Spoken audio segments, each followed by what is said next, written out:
Patriarcas e Profetas. Capítulo 42. A repetição da lei. O Senhor anunciou a Moisés que o tempo designado para a posse de Canaã estava às portas. E achando-se o idoso profeta em pé sobre as elevações sobranceiras ao rio Jordão e à terra prometida, contemplou com profundo interesse a herança de seu povo. Seria possível que a sentença pronunciada contra ele, por causa de seu pecado em Cádiz, pudesse ser revogada? Com grande ardor, rogou: Senhor Jeová, já começaste a mostrar ao teu servo a tua grandeza e a tua forte mão? Por que Deus há nos céus e na terra que possa obrar segundo as tuas obras e segundo a tua fortaleza? Rogo-te que me deixes passar, para que veja esta boa terra que está de além do Jordão, esta boa montanha e o Líbano. Deuteronômio capítulo 3, versos 24 a 27. A resposta foi: Basta, não me fales mais neste negócio.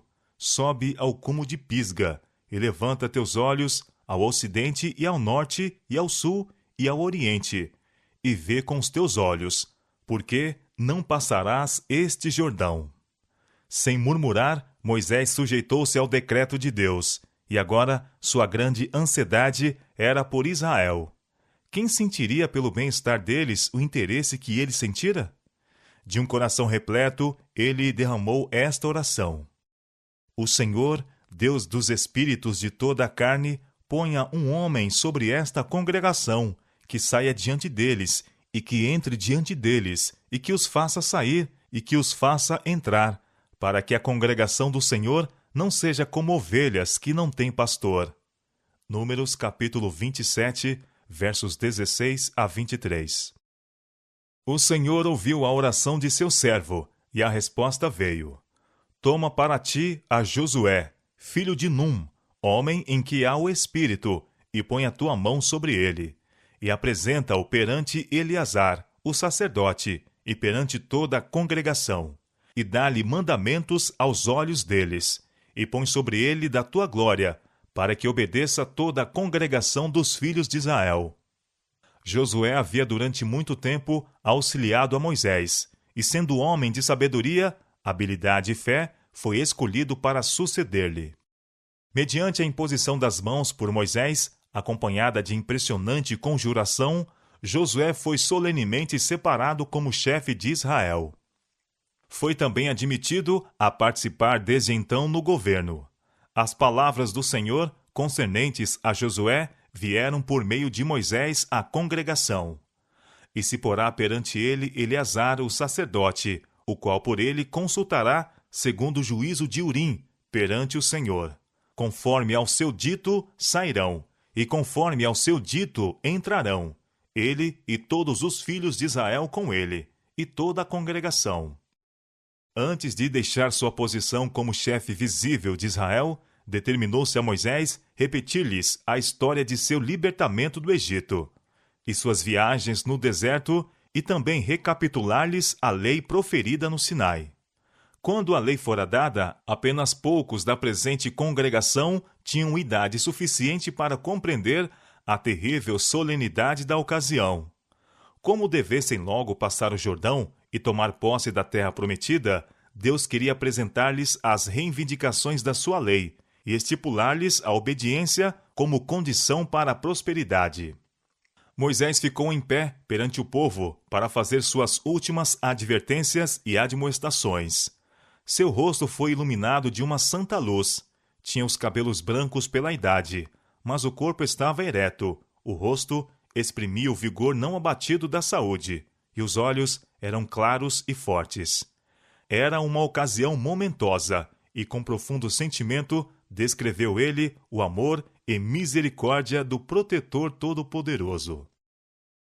Pergunta agora aos tempos passados que te precederam desde o dia em que Deus criou o homem sobre a terra, desde uma extremidade do céu até a outra, se sucedeu jamais coisa tão grande como esta, ou se ouviu coisa como esta. Ou se algum povo ouviu a voz de Deus falando do meio do fogo, como tu a ouviste, ficando vivo? ou se um Deus intentou ir tomar para si um povo do meio de outro povo com provas, com sinais, e com milagres, e com peleja, e com mão forte, e com braço estendido, e com grandes espantos, conforme a tudo quanto o Senhor vosso Deus vos fez no Egito aos vossos olhos? A ti te foi mostrado, para que soubesses que o Senhor é Deus, nenhum outro há senão Ele. Deuteronômio capítulo 4, versos 32 a 35. O Senhor não tomou prazer em vós, nem vos escolheu porque a vossa multidão era mais do que a de todos os outros povos, pois vós éreis menos em número do que todos os povos, mas porque o Senhor vos amava, e para guardar o juramento que jurara a vossos pais, o Senhor vos tirou com mão forte e vos resgatou da casa da servidão, da mão de Faraó, rei do Egito. Saberás, pois, que o Senhor teu Deus é Deus, o Deus fiel, que guarda o conserto e a misericórdia até 1000 gerações que o amam e guardam seus mandamentos. Deuteronômio capítulo 7, versos 7 a 9. O povo de Israel estivera pronto para atribuir suas dificuldades a Moisés, mas agora foram removidas suas suspeitas de que ele era governado pelo orgulho, ambição ou egoísmo, e escutavam com confiança suas palavras. Moisés expôs-lhes fielmente os seus erros e as transgressões de seus pais. Haviam eles muitas vezes se sentido impacientes e revoltados por causa de sua longa peregrinação pelo deserto, mas o Senhor não era o culpado por esta demora em possuir Canaã. Ele se afligia mais do que eles, por não poder levá-los à posse imediata da terra prometida, e mostrar assim perante todas as nações seu grande poder no libertamento de seu povo. Com sua falta de confiança em Deus, com seu orgulho e incredulidade, não estavam preparados para entrarem em Canaã. De nenhuma outra maneira representariam o povo cujo Deus era o Senhor, pois não tinham o seu caráter de pureza, bondade e benevolência. Se seus pais houvessem se entregado pela fé à direção de Deus, sendo governados pelos seus juízos e andando em suas ordenações, teriam desde muito tempo se estabelecido em Canaã como um povo próspero, santo e feliz. Sua demora para entrarem na boa terra desonrou a Deus e desmereceu a sua glória à vista das nações circunjacentes. Moisés, que compreendia o caráter e o valor da lei de Deus, assegurou ao povo que nenhuma outra nação tinha preceitos tão sábios, justos e misericordiosos como os que foram dados aos hebreus. Vedes aqui, disse ele, vos tenho ensinado estatutos e juízos, como me mandou o Senhor meu Deus, para que assim façais no meio da terra, a qual ides a herdar. Guardai-os, pois, e fazei-os, porque esta será a vossa sabedoria e o vosso entendimento perante os olhos do povo, que ouvirão todos estes estatutos e dirão: este grande povo só é gente sábia e entendida. Deuteronômio capítulo 4, versos 5 e 6. Moisés chamou sua atenção para o dia em que estiveste perante o Senhor em Horebe. Interpelou as hostes hebreias. Que gente há tão grande que tenha deuses tão chegados como o Senhor nosso Deus, todas as vezes que o chamamos? E que gente há tão grande que tem estatutos e juízos tão justos como toda esta lei que hoje dou perante vós? Hoje poderia repetir-se esta interpelação a Israel. As leis que Deus deu a seu antigo povo eram mais sábias, melhores e mais humanas do que as das nações mais civilizadas na terra. As leis das nações trazem os indícios das debilidades e paixões do coração não renovado, mas a lei de Deus traz o cunho divino.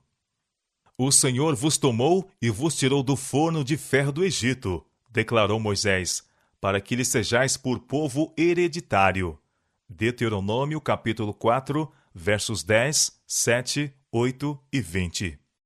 A terra em que logo entrariam e que deles deveria ser sob a condição de obediência à lei de Deus, foi-lhes assim descrita, e quanto não deveriam estas palavras ter comovido os corações de Israel, ao lembrarem-se eles de que aquele que tão resplendentemente descrevia as bênçãos da boa terra, fora, por causa do pecado deles, excluído da participação da herança de seu povo. O Senhor teu Deus te mete numa boa terra. Não é como a terra do Egito, donde saístes, em que semeavas a tua semente e a regavas com o teu pé como a uma horta. Mas a terra em que passais a possuir é terra de montes e de vales. Da chuva dos céus beberás águas, terra de ribeiros de águas, de fontes e de abismos, que saem dos vales e das montanhas. Terra de trigo e cevada, e de vides e figueiras, e romeiras, terra de oliveiras, abundante de azeite e mel, terra em que comerás o pão sem escassez, e nada te faltará nela.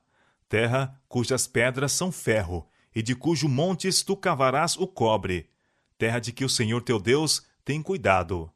Os olhos do Senhor teu Deus estão sobre ela continuamente, desde o princípio até o fim do ano.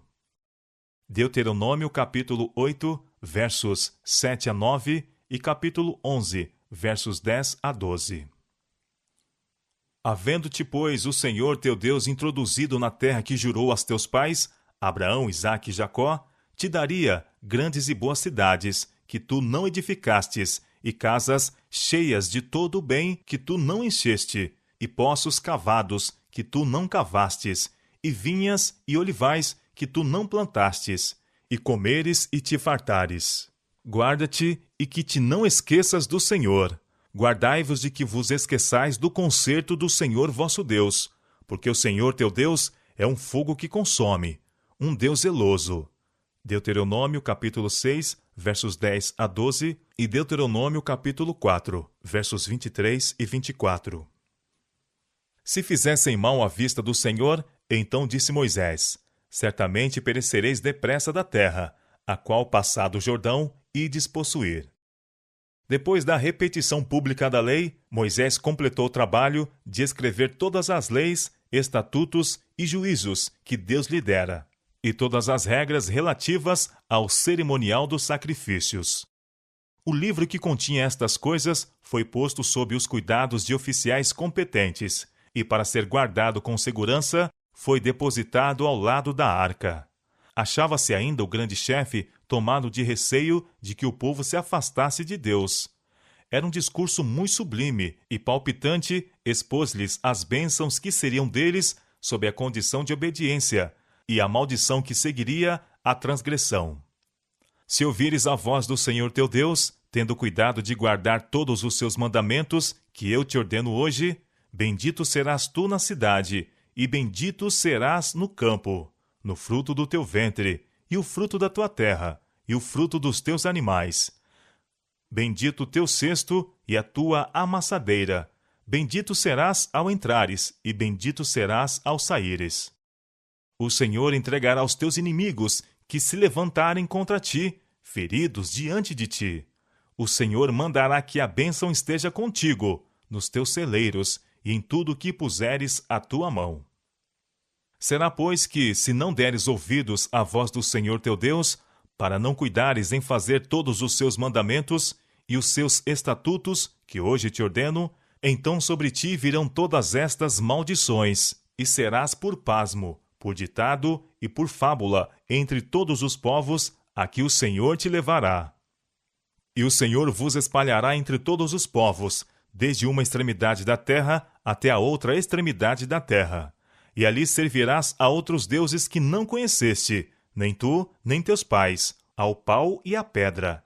E nem ainda entre as mesmas gentes descansarás, nem a planta de teu pé terá repouso, porquanto o Senhor ali te dará coração tremente, e desfalecimento dos olhos, e desmaio da alma. E a tua vida, como suspensa, estará diante de ti, e estremecerás de noite e de dia, e não crerás na tua própria vida. Pela manhã dirás: ah, quem me dera ver a noite! E à tarde dirás: ah, quem me dera ver amanhã! Pelo pasmo de teu coração com que pasmarás, e pelo que verás com os teus olhos. Pelo espírito de inspiração, olhando através dos séculos, Moisés descreveu as terríveis cenas da subversão final de Israel como nação, e a destruição de Jerusalém pelos exércitos de Roma. O Senhor levantará contra ti uma nação de longe, da extremidade da terra, que voa como a águia, nação cuja língua não entenderás, nação feroz de rosto, que não atentará para o rosto do velho, nem se apiedará do moço. A completa devastação da terra, os horríveis sofrimentos do povo durante o cerco de Jerusalém por Tito, séculos mais tarde, foram vividamente descritos. Comerá o fruto dos teus animais, e o fruto da tua terra, até que sejas destruído. E te angustiará em todas as tuas portas, até que venha a cair os teus altos e fortes muros, em que confiavas em toda a tua terra. Comerás o fruto do teu ventre, a carne de teus filhos e de tuas filhas, que te der o Senhor teu Deus, no cerco e no aperto com que os teus inimigos te apertarão. E quanto à mulher mais mimosa e delicada entre ti, que de mimo e delicadeza nunca tentou pôr a planta do seu pé sobre a terra, será maligno o seu olho contra o homem de seu regaço, e por causa de seus filhos que tiver, porque os comerás escondidas pela falta de tudo, no cerco e no aperto com que o teu inimigo te apertarás nas tuas portas. Moisés terminou com estas palavras impressionantes. Os céus e a terra tomo hoje por testemunhas contra vós, que te tenho proposto a vida e a morte, a bênção e a maldição. Escolhe, pois, a vida, para que vivas, tu e a tua semente, amando ao Senhor teu Deus, dando ouvidos à sua voz e te achegando a Ele, pois Ele é a tua vida e a longura dos teus dias, para que fiques na terra que o Senhor jurou a teus pais, a Abraão, a Isaque e a Jacó, que lhes havia de dar. Deuteronômio capítulo 30, versos 19 e 20. A fim de mais profundamente gravar em todos os espíritos estas verdades, o grande chefe incorporou-as em poesia sacra. Este cântico não era somente histórico, mas também profético. Ao mesmo tempo em que de novo referia o maravilhoso trato de Deus para com seu povo no passado, prefigurava também os grandes acontecimentos do futuro, a vitória final dos fiéis quando Cristo vier a segunda vez com poder e glória. Ordenou-se ao povo que confiasse à memória esta história poética e a ensinasse aos seus filhos e filhos de seus filhos. Deveria ser cantada pela congregação quando se reunia para o culto e ser repetida pelo povo ao saírem eles para o seu labor cotidiano. Era dever dos pais gravar estas palavras na mente sensível de seus filhos, de tal maneira que nunca pudessem ser esquecidas. Visto que os israelitas deveriam ser, em sentido especial, os guardas e conservadores da lei de Deus, deveriam eles especialmente impressionar-se com a significação dos preceitos da mesma e com a importância da obediência, e por meio deles os seus filhos e filhos de seus filhos. O Senhor ordenou com relação aos seus estatutos. E as intimarás a teus filhos, e delas falarás, assentado em tua casa, e andando pelo caminho, e deitando-te, e levantando-te. E as escreverás nos umbrais de tua casa, e nas tuas portas. Deuteronômio capítulo 6, versos 7 a 9. Quando seus filhos perguntassem no futuro: quais são os testemunhos e estatutos e juízos que o Senhor nosso Deus vos ordenou? Deviam os pais então repetir a história do trato de Deus, cheio de graça para com eles. Como o Senhor agira para o seu livramento, a fim de que pudessem obedecer à sua lei e declarar-lhes: o Senhor nos ordenou que fizéssemos todos estes estatutos, para temer ao Senhor nosso Deus, para o nosso perpétuo bem, para nos guardar em vida como no dia de hoje. E será para nós justiça, quando tivermos cuidado de fazer todos esses mandamentos perante o Senhor nosso Deus, como nos tem ordenado.